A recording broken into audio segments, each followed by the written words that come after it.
So, my wife is being sued. We're the talk of the town, it's extremely stressful, and now our bank accounts are being completely drained. I don't know if I'm going to stay with her. Let's start from the beginning because this story gets so wild as it progresses. You will not believe what my wife has been up to. As the title states, my wife was recently sued. She lost and we have to pay. The money is a significant amount for us, and we did not have much in savings or our emergency fund to begin with, and both of those accounts are now empty. My current problem is trying to move past the resentment and anger I'm feeling towards my wife. Until now, I've always felt like we were a partnership in our marriage. But since I am the breadwinner, I can't help but to feel like I'm spending my money on something that's not my fault. I've had no problem paying the mortgage, taking care of various financial burdens that comes with being a married homeowner. However, I've been the only one to put money aside in our savings and other accounts to prepare for an emergency, like a totaled car, someone loses their job, medical bills, or an act of God. Not a stupid lawsuit where I know my wife is guilty. She has a part-time job and doesn't make much money, but pays for smaller things when she can, like groceries and some random bills. But she does take care of a lot of cooking, cleaning, and caring for our pets. What did my wife do? Side note, I had no idea this was going on while it was happening. Well, she used a LinkedIn to find her former ex-best friend. She ended up creating a realistic-looking fake LinkedIn profile with the vague occupation of recruiter. My wife ended up sending this ex-best friend, Laura, a few messages pretending to be a recruiter in her line of work. Laura finally responded thinking that this recruiter was in fact real. My wife wanted her phone number, but Laura gave her a personal email address instead. My wife created a second fake LinkedIn profile and started to send messages to people with similar titles as Laura and her company. These messages said derogatory things about Laura, a mixture of truthful things but embarrassing, and just fabricated bullcrap to make Laura look bad. Her manager got one of these messages that claimed that Laura was a heavy drug user. Laura's manager talked to her about these messages, and he felt like the messages were bizarre and seemed like someone was trying to troll or harass Laura. Well, Laura's team had her back and did help her save these messages. Not only that, but Laura requested that she be drug tested anyways, to provide further evidence that she's clean. My wife did not know this at the point, but Laura was pregnant. Several of her coworkers, including her manager, testified on Laura's behalf. Using the personal email address she got from the fake recruiter profile, she was able to find a few social media platforms Laura was on, and was able to find out her husband's name. She did some more internet sleuthing and found Laura's husband on Facebook. Laura's husband did not have much on his Facebook profile, but you could see his business email address on it. My wife sent in an email claiming that Laura was indeed cheating on him. The husband confronted Laura about this email, and Laura encouraged him to keep responding to this person and save the messages as well as start asking specific questions about the supposed affair. My wife thought she was being clever and ended up telling the husband that Laura was cheating on him during the work week. She even gave him specific dates. What she didn't realize was Laura had something turned on in Google Maps, where it keeps years' worth of historical GPS data.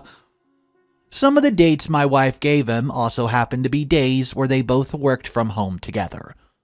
She also ended up giving him dates during a time they were on a vacation together.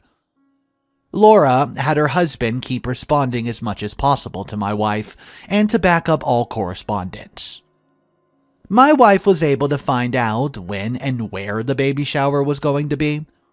One of Laura's friends had created a public registry for her and had the invitation online. My wife decided to show up unannounced. The baby shower took place in a semi-public place that they've rented out an area connected to the public business. She did not make herself known immediately. Instead, she looked for patrons that were entering and exiting the rented-out room. She was able to get the attention of a few guests that had never met her and tried to gossip about Laura. My wife was telling people that Laura did not actually know who the father was, among other things. This was at an event where her husband was at as well. Well, the word got back around to Laura, and she spotted my wife and apparently immediately put together all the pieces of what happened. So, I'm leaving a fair amount of information out. My wife was able to find phone numbers, social media accounts, emails for other people in Laura's circle, and sent them messages about Laura on multiple occasions. All the messages were trying to paint Laura to be an extremely derogatory person. All the events I've mentioned so far took place over a year or so ago. My wife did not think it to mask her IP address, so it was pretty easy to find out that all these made-up messages came from the same IP address, ours. Many of Laura's friends and family testified on her behalf. Laura had everyone saved as much digital evidence as possible, and let me just tell ya, it was a lot. Laura and her husband hired a lawyer and decided to sue my wife. They had ample evidence against her. All the saved messages, close friends, and even her manager spoke on her behalf. She showed that she went to see a therapist once all the harassment started because she was depressed and anxious. She showed that she and her husband went to counseling after the accusation of her cheating. She even went above and beyond and had more drug tests done to show she was clean, and my wife's accusations were 100% false. And even had a paternity test done to show that my wife was once again wrong and chose to lie. I honestly felt awful for Laura. There were lots of tears on her end. You could tell how much emotional stress she's gone through. She said that being pregnant during the majority of this was absolutely horrific and was worried the stress and anxiety would somehow hurt the baby. She was pained that her one and only baby shower was ruined by my wife, and that was something that could never truly repair or made up for. And that my wife's harassment continued even after Laura gave birth and was trying to manage a newborn child. My wife has never done anything this crazy before. I knew she could be a little petty and jealous of others, especially people she used to be friends with in the past. But it was only talk. No action. We've had a very happy marriage otherwise. We rarely fight. We have a lot in common and we have a lot of fun together. But she really ducked up this time. I don't know how to move forward. I know someone's suggesting going to therapy, but I really want to start building up an emergency fund again. We're pretty screwed financially for a while. What's up, guys? This is an extremely sticky pickle that OP's found himself in with his wife. Mr. Reddito here. I just want to say I hope you guys are having a great day. There's a complete update for this story. Please take a second right now to click that subscribe button, as it's absolutely the best way to support me. And just so you know, the way it benefits you is, there's going to be updates down the road for these stories once the original authors make them. So make sure you're subscribed so you never miss any of the updates. And let's get back to the original post update number 1. By the time I was able to respond my first post, it became locked. I read everyone's replies and thank you to those who responded with good advice. I got a lot of direct messages and I wasn't able to respond to everyone, but I did read your messages. However, I did not appreciate that many comments that simply insulted my wife. I know she ducked up, and I'm still very angry at her, but I want to believe she can heal and become a better person. Also, some of the DMs I got were extremely weird and hateful towards women in general. Like stuff you see on the weird subs. Y'all need more help than me and my wife. There were some common questions I wanted to address to provide additional clarification. How did she avoid jail? I only mentioned the civil case because I felt that was more appropriate to write about, because I was originally angry about our financial situation. There was also a criminal case. Our lawyers thought she would originally have to go to jail for 90 days. However, we were able to get her punishment to just be community service instead. She has a lot of community service hours to fill within a year. She will also be getting visits from a parole officer. Laura and her husband did file restraining orders against her. I honestly can't blame them for that.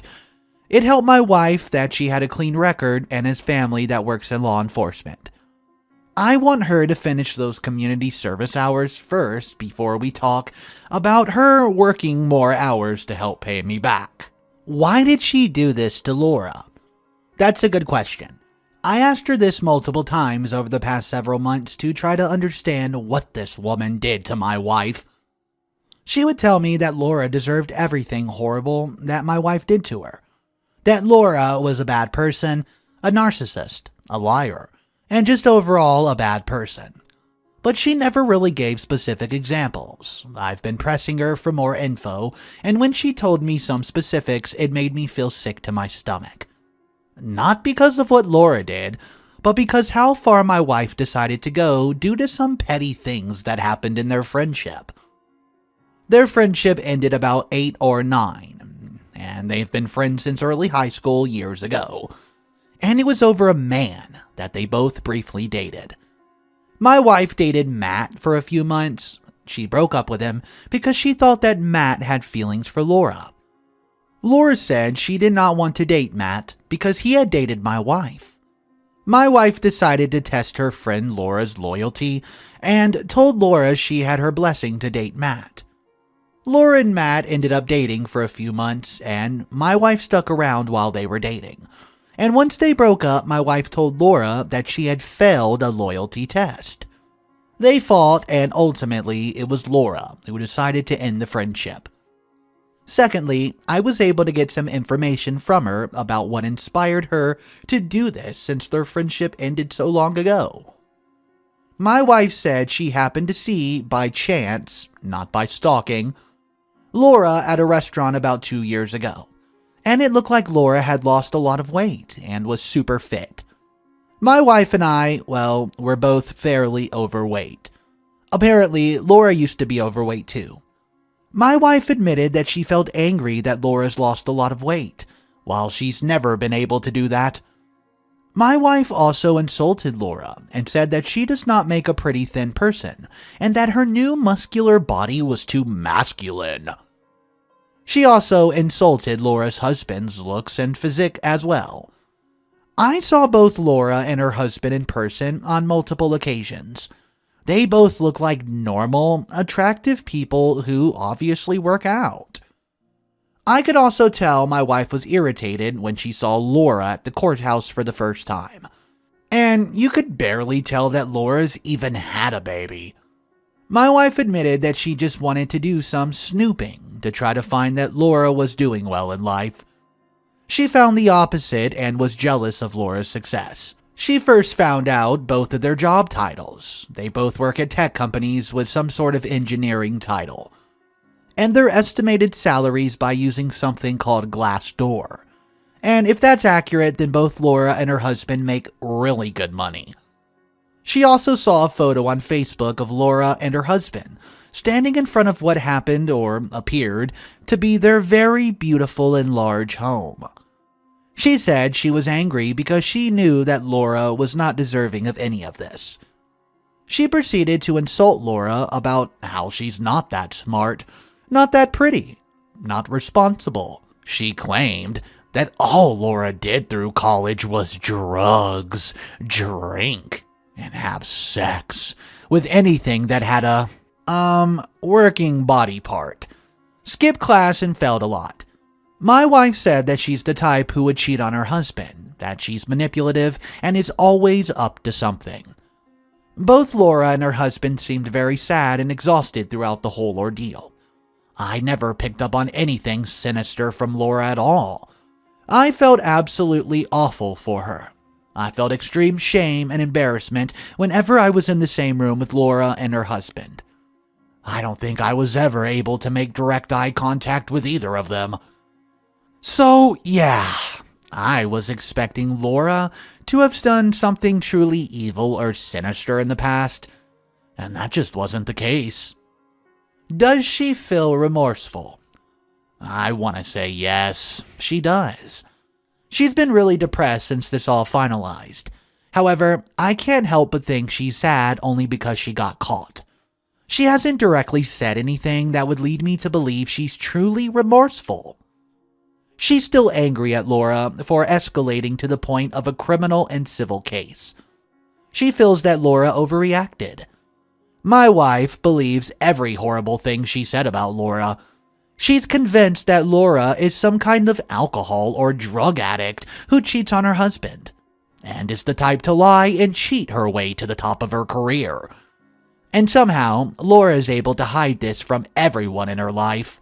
My wife felt like she was trying to expose Laura for the monster that she is. She feels that Laura pressing charges and suing her is additional proof that Laura is indeed vindictive. My hope is that she has time to think while she's doing her community service hours over the next year. I think she feels bad that I had to empty our bank accounts and sell some things to come up with the money. I talked to her about working more hours once she's finished community service, and she agreed. Are you guys going to get divorced? Well, let me just tell you, that thought has crossed my mind. But we've been together for so long and I still love her despite this disgusting thing that she's done. I can't see my life without her, but I know, and I'm having a hard time admitting this to myself, that if she doesn't improve or learn a lesson from this mess, then I can't be with her anymore. A lot of people mention that if she can do this type of thing to an ex-friend, then she can do the same to an ex-husband. This has me worried some. I'd like to believe she would not go nuclear on me if we did file a divorce. I'll be taking precautions in case I have to defend myself in the future. Why is she only working part-time? Well, she's a licensed masseuse and works a really nice salon spa. Her hourly wage is pretty high, but she hasn't been able to get those hours she wants at the spa she works at. She could probably get a more full-time position at a different spa, but with a slightly lower hourly wage, which would still bring in more income than what she's doing now. She really likes the place she's at though, and doesn't really want to leave. But I may pressure her to full-time work elsewhere to help pay me back and refill our emergency fund once she's done with community service. At the moment, she's on board with helping me put money back into our savings account. So, what about therapy?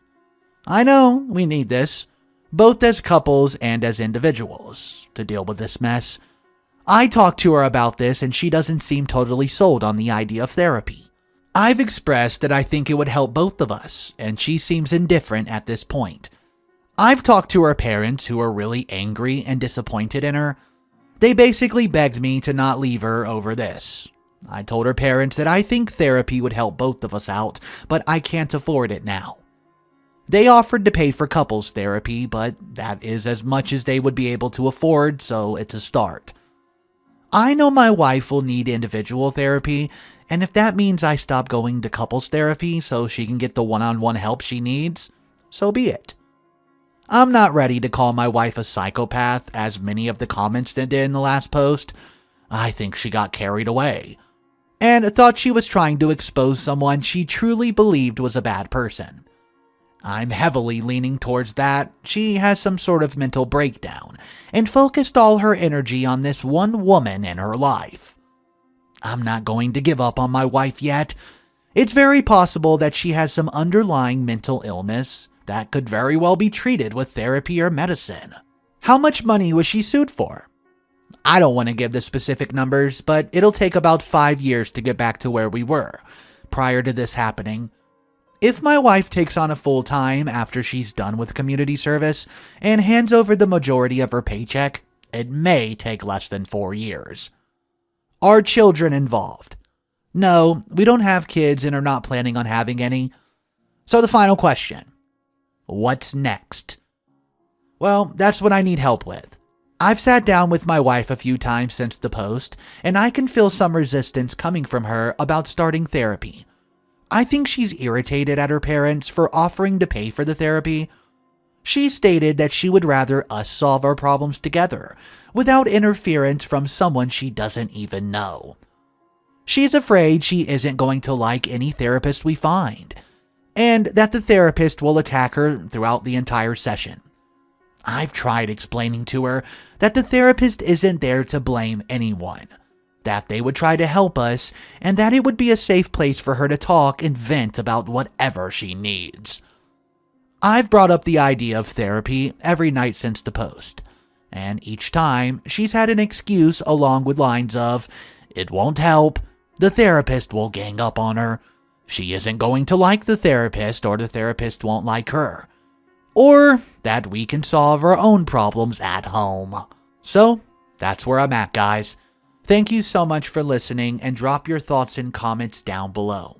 Alright guys, that was a crazy story. There's a comment that has a similar situation, so let's read that. When I worked in family law, I once had this client who called us because her soon-to-be ex-husband was sexually abusing their daughters. She said she was having trouble getting any kind of assistance because she lived in a small town where all the lawyers and judges and cops knew each other, and her ex was friendly with them. We came in guns blazing, filing motions and demanding supervised visitations, trying to get all the info we could on why there was no pending criminal case. Then the story goes to unravel. Bit by bit. Things weren't adding up. The other attorneys who told me my client was a liar and had proof of lies she's told. And eventually, what we figured out was that my client was so completely convinced that her daughters were being sexually abused by their father that she sexually abused them herself. Just to frame him. OP's wife is like my ex-client, so focused on who she thinks the monster is that she's become the monster herself. Wow, guys, that was a crazy story. Let me know your similar thoughts and if you've ever experienced something like this. Drop your comments down below and subscribe to the channel if you enjoyed the video. Thank you so much for tuning in, guys. Have a wonderful night.